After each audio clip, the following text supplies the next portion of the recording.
Warm welcome to Craig Young from Inex Developments, one of our business partners. Craig, good to be talking with you on, the whole Ingwe project, which we've been giving a little bit of exposure to on Biz News, has seemed to have hit a very sweet spot with the Biz News tribe. We've noticed a lot of people are interested in having a look or having a closer look at the project. Maybe we can unpack it a little bit. First of all, it's near Plett. It's something very unusual, 100 hectares, only 30 houses, off the grid completely. That's a heck of a lot in a very short sentence. What gave you the idea to do this?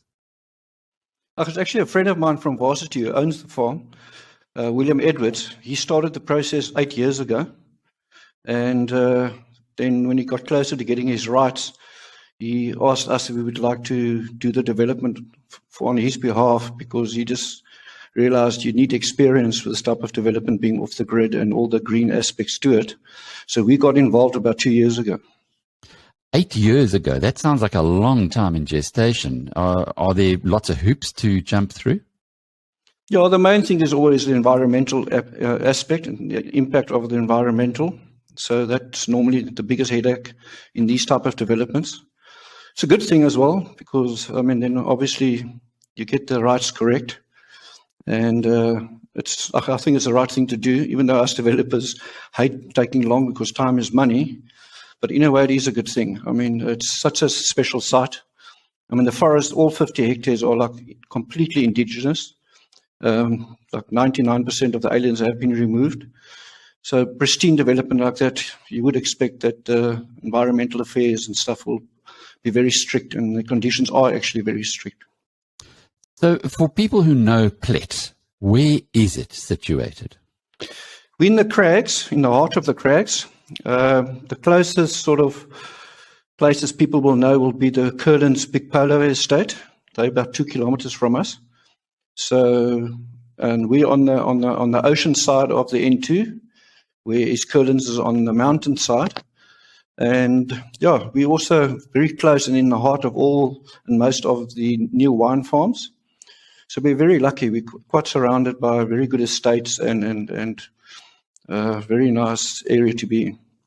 100 hectares, 30 houses. How big is each stand? We are limited in the footprint of the dwellings to 420 square meters. We're not allowed to go outside that footprint. It's also an environmental thing. We are entitled double story, so obviously you can then up your size to 800 squares. That's from the dwelling side. Your actual footprint of your gardens and things is 1,100. But what we've done is you naturally flow into the entire permaculture and farming area around you. As long as you stick within the strict guidelines of, depends whether you're in a forest area or grassland area or permaculture area, you can actually extend your garden within our guidelines and have your own natural forest around your house or your own natural permaculture around your house. So you're not that limited in size, just depending on which area you choose and what you want to do. It sounds, so if I can just understand it from a real kind of townies approach, you've got a 1/4 acre that will be in the middle of this huge estate. And there's only 30 of you in there. So presumably you're not going to have anybody obscuring your view. No, not at all. There are certain units, there are currently existing houses on the estate, which were like either workers' houses or just little timber chalets. Those footprints are fixed. We can't move them because they don't allow us to do any extra disturbance to the natural forest.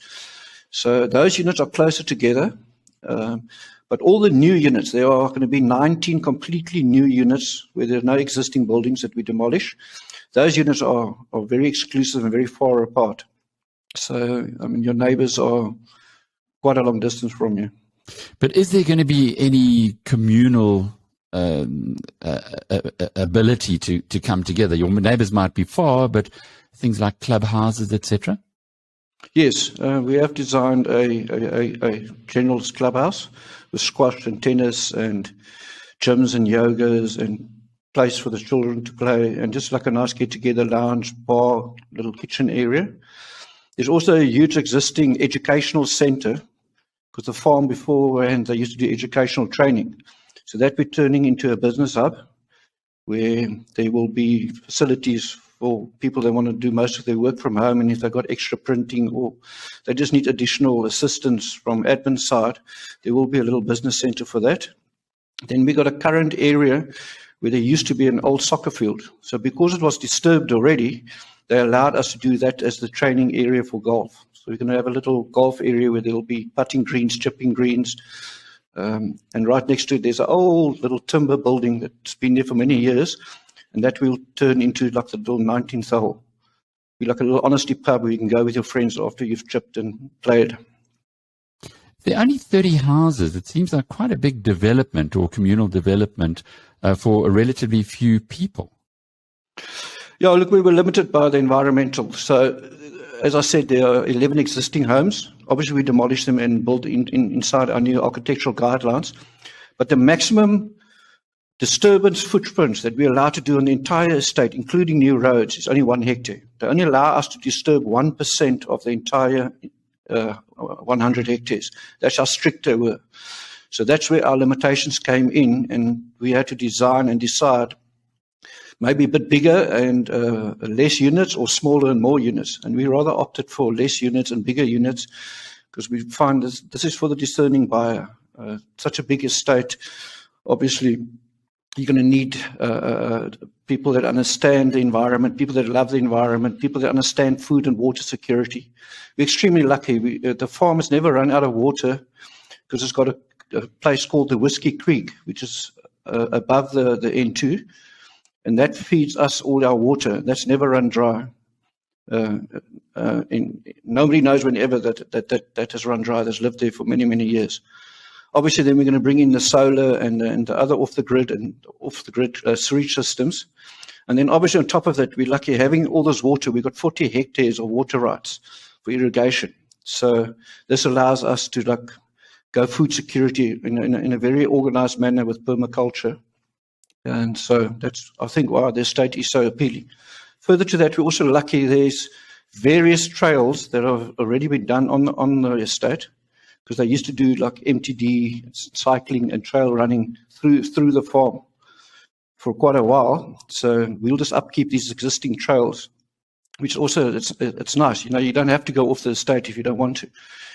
You've got everything there. You've got your sport, you've got your food, you've got your environment. And to take it a step further, it's probably because I grew up in a farm, and I remembered in the olden days how safe farms were, and that's quite the opposite today, is that we're even bringing in 2 little camping spots on our natural dams, where the kids can go back to, where they actually sleep out at night. They're safe. They can go and camp for the night in their own tent, and the parents can feel comfortable, whether they're sleeping there, whether they're walking, running on the trails. You're in a 100% safe environment. Presumably the security in the perimeter is quite hectic. Yeah, look, we've got electrified game fencing at the moment, and we will bring in automatic cameras and human detection cameras where required.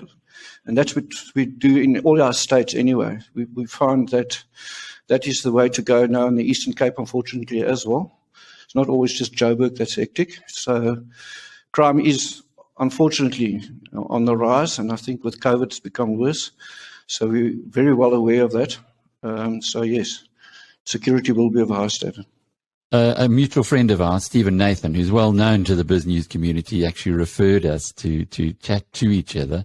But your experience, it's one thing he never told. He told me this is a good guy. Craig knows what he's doing. He's legit. But he didn't tell me much about your experience. What have you been involved with in the past? We've developed in the winelands quite a few estates. We were basically the first guys that did a development in 2000. We did the Sante Winelands estate. It was also very exclusive. Obviously there it was a different model where each house had vineyard and each house was allocated wine, but it was a very similar concept. We've done game farm developments in KwaZulu-Natal, in Umakuchi, Shishlui, where we also did 30 lodges. And yeah, in and around Cape Town and Stellenbosch, done various estates and building.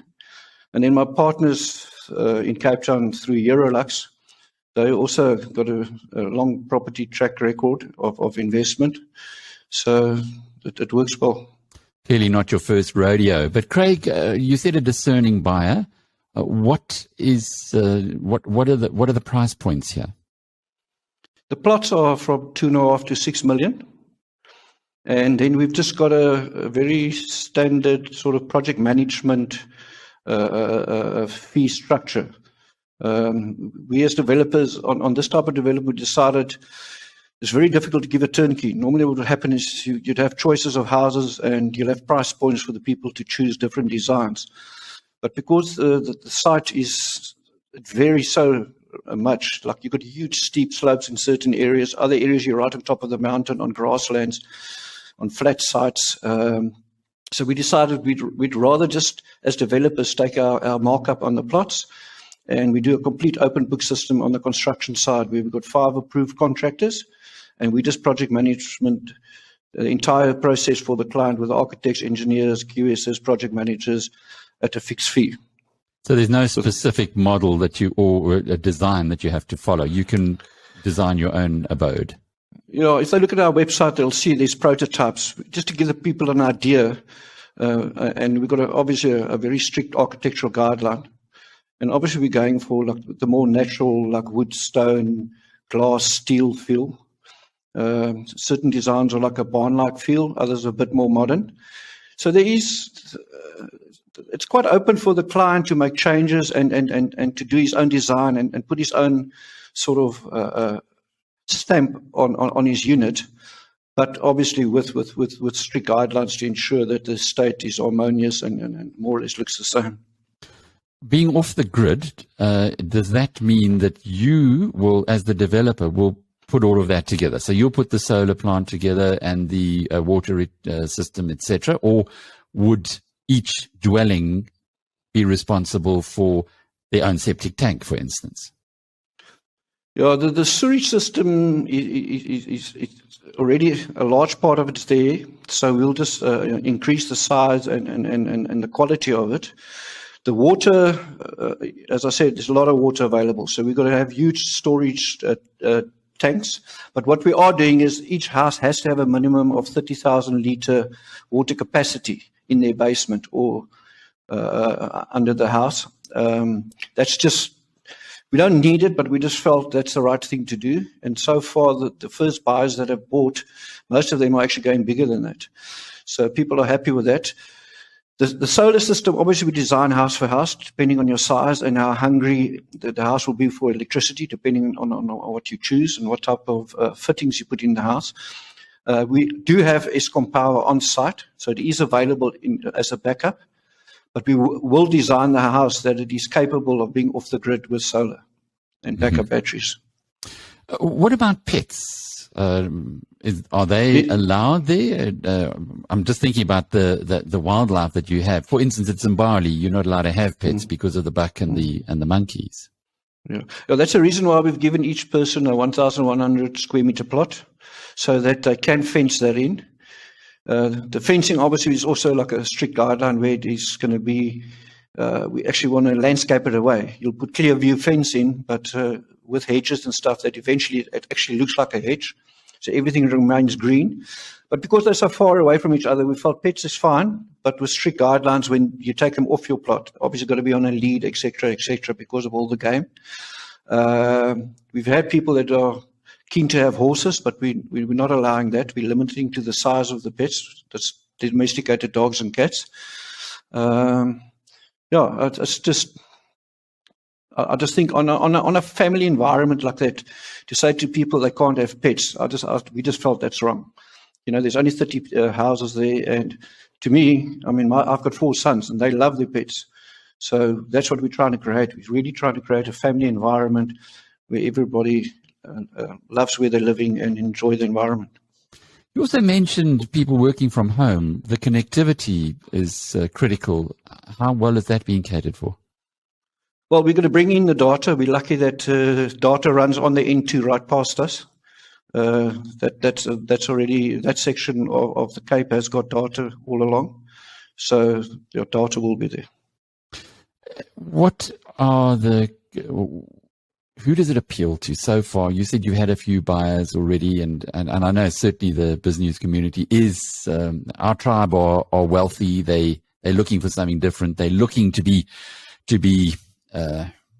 government proof in many ways. Are they your typical buyers? Yeah, I'd say so. Not to mention names, but I mean, we've actually had a buyer at the age of 35, but he's an investment banker and he does well. He's actually bought 2 plots because he's thinking of his parents at a later date. We've had some ex-CEOs from quite large corporate companies. 2 of them have bought. And then, just general people that there's interest from the polo players. We've had 2 or 3 polo players that have come through. One has committed.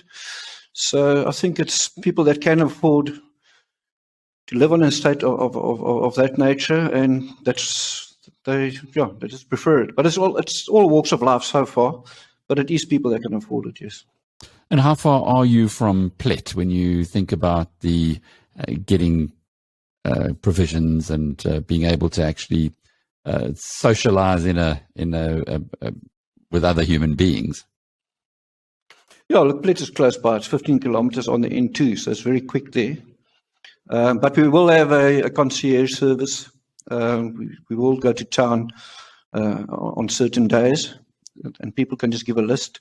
Also, if people want to have us take them to the airport, that will also be available. And house sitting and that type of scenario.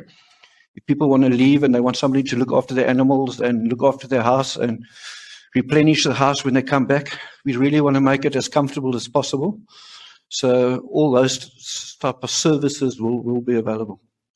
Sounds like you thought of everything. And the name of Ingwe, it's not something, you don't really associate leopards with that part of the country, but maybe I'm wrong. Yeah, there is a leopard. Actually, we've caught it on camera a few times. It's not resident. It travels in the area. And that's where the name actually comes from, because there was a leopard there.